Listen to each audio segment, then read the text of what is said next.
Hi, I'm Danielle Romero. Thank you so much for being with me here on my channel where we talk about American identity and family stories.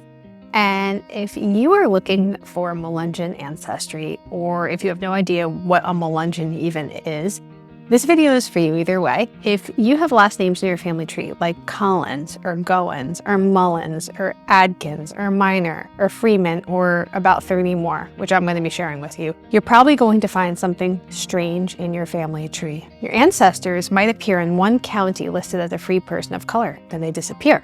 Or maybe they reappear in another county listed totally differently, and then the name's spelled differently, and the racial classification changes. Many people just assume this is messy record keeping, bad handwriting, or a clerical error, but it is not. This is documentation of one of the most strategic, most organized attempts to navigate America's racial classification system.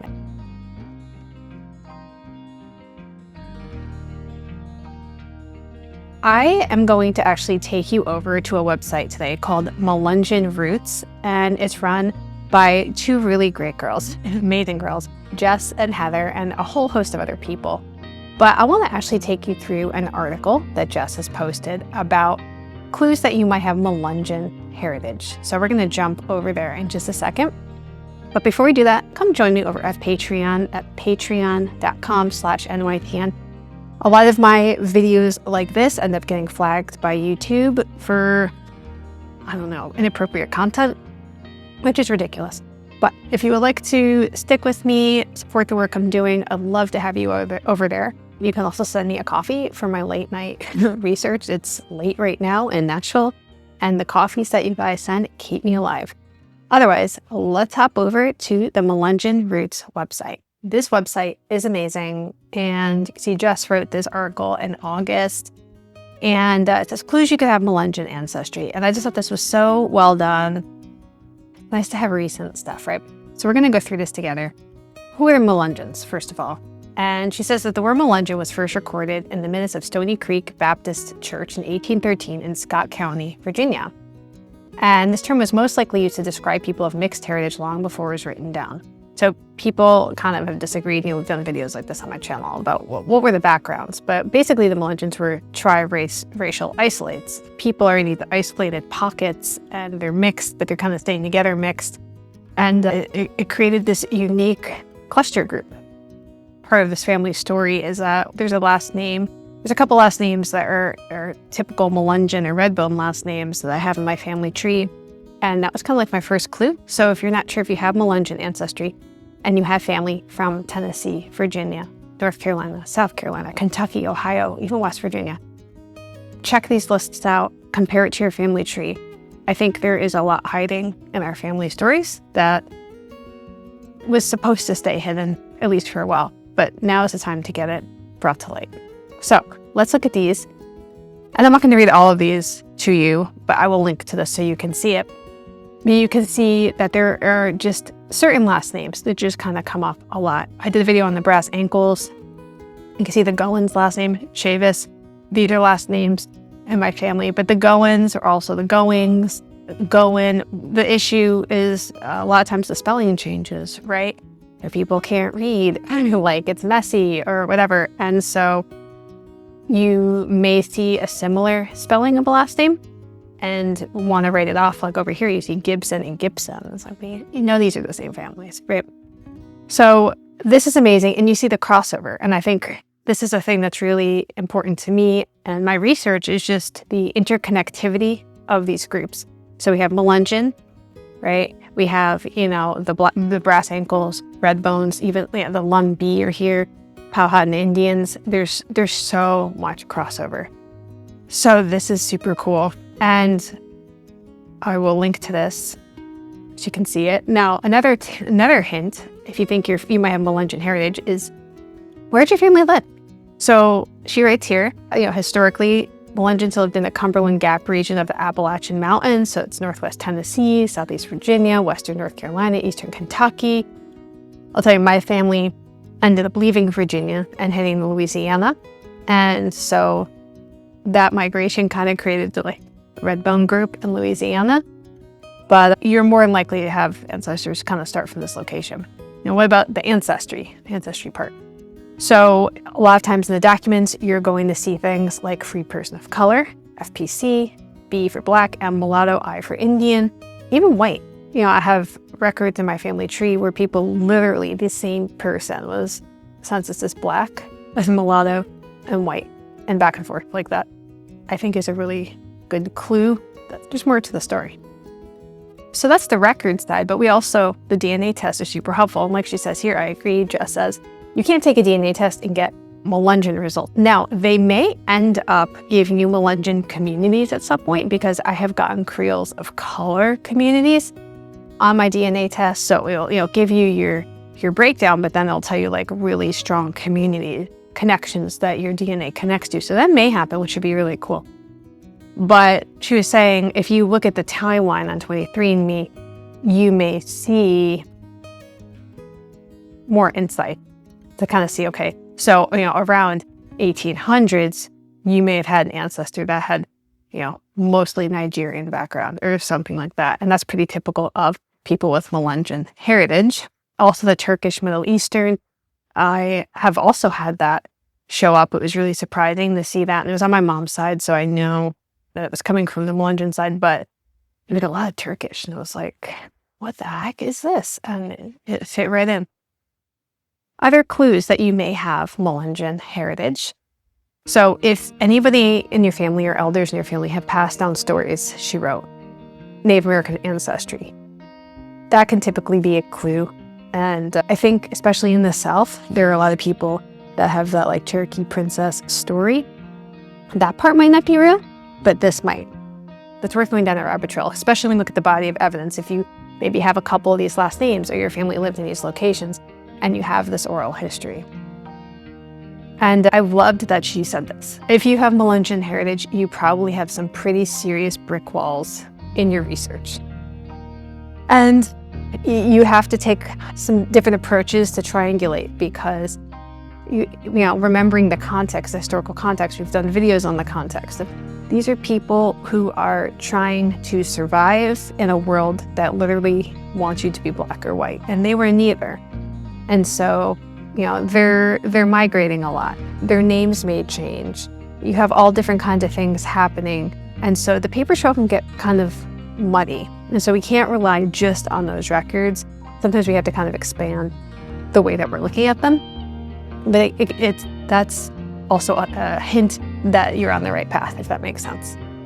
And I love that she included some of the unique traditions for Melungeons.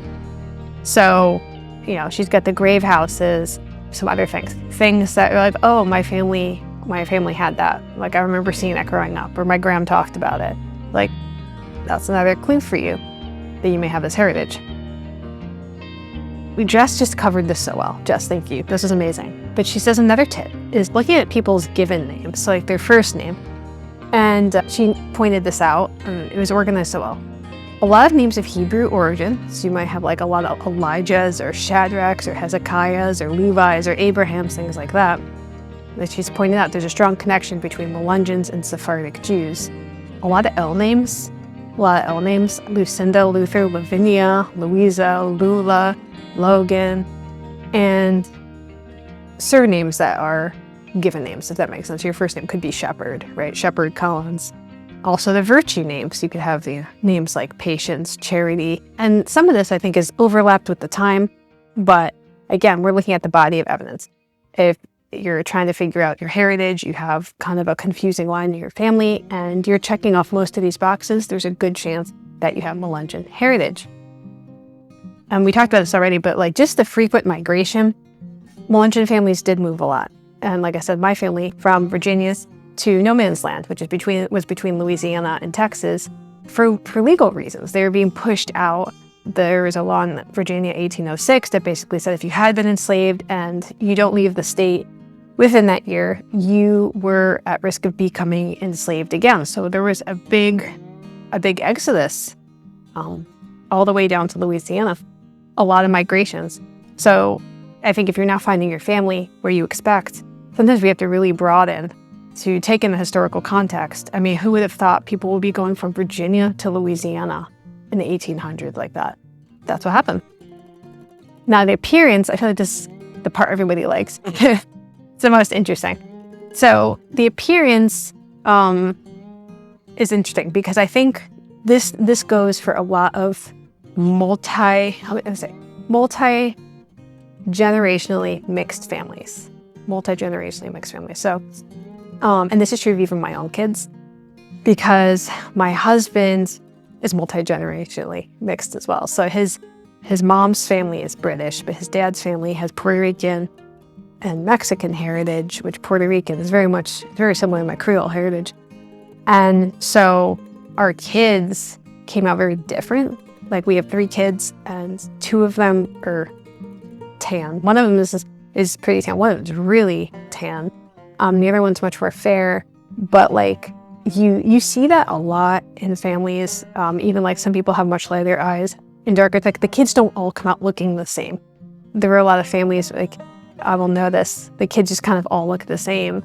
With Melungeon families, multi-generationally mixed families, people come out looking pretty different because there are so many different things to pull from genetically, which is really cool. So she said that she's seen sources describe Melungeons of having dark hair, olive skin, high cheekbones, sometimes pale blue eyes.